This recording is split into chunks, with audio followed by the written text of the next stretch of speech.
We saw a massacre today. France, Sweden. It wasn't even close. No way did anyone think it was going to be close on paper, but with the way we saw France perform today, they're a juggernaut. I don't know who's going to stop this team. It was only 3-0, but if it wasn't for the goalkeeper from Sweden, Zetterstrom, it could have been 5 to 7-0, somewhere in that range. He had a few outrageous saves. The post also helped out. Mbappe hit the post a couple times. Elise with his bicycle kick hit the post. If that had gone in, holy, that would have been goal of the tournament. Dembele narrowly missed the goal a couple times. It was such an insane performance by this French team that I think it just showcased that they're just so good. Um, this entire front line is just supported by Rabiot and Chouameni. They do such a good job of just going under the radar, supporting the entire front line in facilitating chances throughout the 90 minutes. Luca Digne, really good on the back line. He's not the type of player that stands out, but he will do a job for you, and he does it really well. He's just that rock that you'll see on the left wing. He shut down Alanga and Gyökeres pretty well. Got a few chances through, obviously, but for the most part, he shut down that Swedish front line. Jules Koundé did the same thing on the right back slot. Isaac only had a couple chances. Stroud, Ayari barely got a look in. Bergval had a really tough time even getting through uh, Upacano and Saliba. Like they just did so well. Magnan had nothing to do the entire game. I think he had like a couple saves. Yeah, few saves, and they were super easy, like straight at him. I think he didn't even have to like do much in the second half at all, except for like that one late chance that could have caught them off guard if they were not paying attention. But going over the goals, Mbappe's first goal, outrageous. What a finish from him. He's just going for that record of being the top goal scorer in World Cup history. He's one behind Messi, who has 19, and Messi's played half the World Cups that Messi's played in. Messi's in his sixth right now, and Mbappe's only in his third. 27. He's at least going to play one, maybe two more World Cups. So he probably will set a record that won't be beaten for quite some time. Barcola's goal, really good finish. Not much that the Swedish defenders could do. They were just broken down so well from that play. And then Mbappe's third goal, oh my God, what a good team play. The back heel from Barcola to, I think it was Elise, who then passed it to him. Mbappe, again, just insane finish. So well taken. I think they move on and will continue to move on. They go play Paraguay, um, which many predicted that would happen. Paraguay probably won't see the light of day after uh, that game on the 4th, seeing how Sweden, a team a lot better on paper, personnel-wise, than Paraguay, got thrashed. They'll probably be praying to God or something that they won't get thrashed themselves. So if I was anybody on this top half of the bracket, I'd be scared. I actually, this entire left side of the bracket, I'd be scared because there's a juggernaut there. Now, in the second game that happened earlier before France Sweden, Ivory Coast Norway. This game was pretty close on paper. I think that both teams could have won it had it gone, had the ball bounced differently throughout the game. Uh, Diamande was a bit quiet. I think he didn't have the best of games from him, which happened at the worst of times because your star player needs to step up and perform. Frank Kesse didn't have that great of a game. In my opinion, I think he could have done more. Sangare was okay, kind of got ran through by the mid and front line of Norway for the most part. He was just overwhelmed, wasn't getting all that much help, especially in the first half where Norway were just kind of all over Ivory Coast. Speaking of the first half, Nusa's goal, that was an outrageous finish to curl it from outside, pretty much close to the edge of the box. Top corner, insane finish.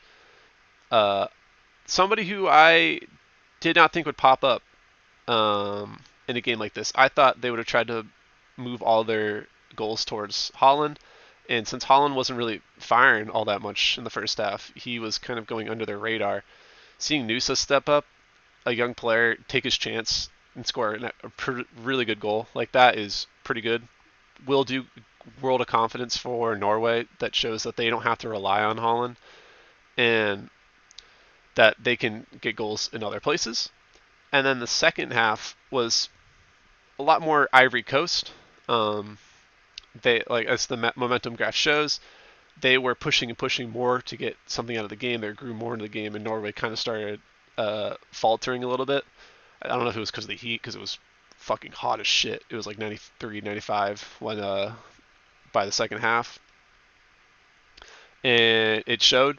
Ahmad from United came on in the second half and scored a really good finish. The way he was able to keep balance the entire time. I applaud to him to not even just fall over and just try to go for a pen, but to stay on his feet and then hop on one leg and score right as his foot is coming down is just outstanding technique. It's a shame that Ivory Coast went out because I would have liked to see him more. I think he should have started potentially, but I don't know where you fit him because he's a young player and Pepe I think has more experience in the world on the world stage and kind of just these kind of big games. But I feel like Ahmad's such a better player than Pepe is. Um, Even though Ahmad came on for Bonnie, I feel like they should have made a change earlier to get something out of this game because when Ahmad came on, they were way better. Ivory Coast, that is. And if it wasn't for Holland, just right place, right time for that counterattack, it just scored it, an easy finish. Pretty much a tap in. I think Norway would have probably had to go to extra time, and I think with the way Ahmad was facilitating chances for Ivory Coast, they could have potentially won in extra time. So I think Norway got a little bit lucky. Um, they definitely they were more clinical, but Ivory Coast was just had so much pressure, and I think there's a couple of good chances that they will rue, and that's why they're going home, unfortunately. Norway will go on to face Brazil, which will be probably the toughest game of most of that team's professional lives as of this point. Brazil, with the way they're playing, will most likely will be licking their lips and will hopefully be thinking to themselves, Norway aren't the easiest of teams, but we can definitely get at them and most likely will score at least 2, maybe 3 goals. So Norway will have to be on guard. Last game of the night, which unfortunately was delayed due to weather, was Mexico and Ecuador. First half, it was an insane game. The atmosphere in that stadium was lightning. The fans were going crazy. That first goal, really good finish. I that was just a thunderous shot into that top corner.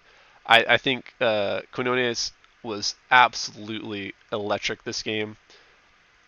He definitely was the reason why Mexico won this game. He was making chances. He scored that goal. He was making really good passes. One of them leading to Raul Jimenez's goal, which was a really good goal too.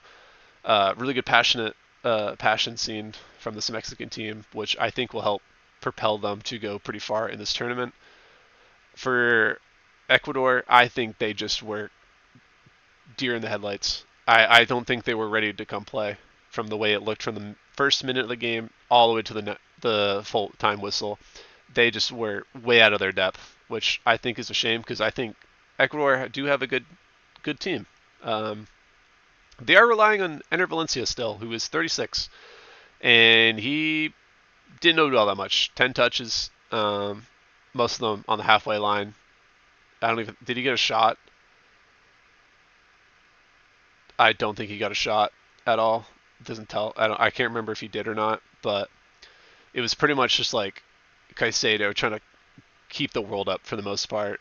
And then at the end of that game, Hincapié just covered his mouth and got sent off. Really stupid. I mean, the game was already over at that point, but like ultimate head loss there. We already saw that with Almiron, who got sent off for that exact same thing in the group stage. So forgetting that and him getting sent off in a World Cup match is kind of stupid. Mexico now, uh, after beating Ecuador, will move on to go play the winner of England and the Congo. And most people probably predict that Mexico will be playing England. And if they do play England, I think that with the way Mexico are playing, they could probably win the winner against the winner of either of those two.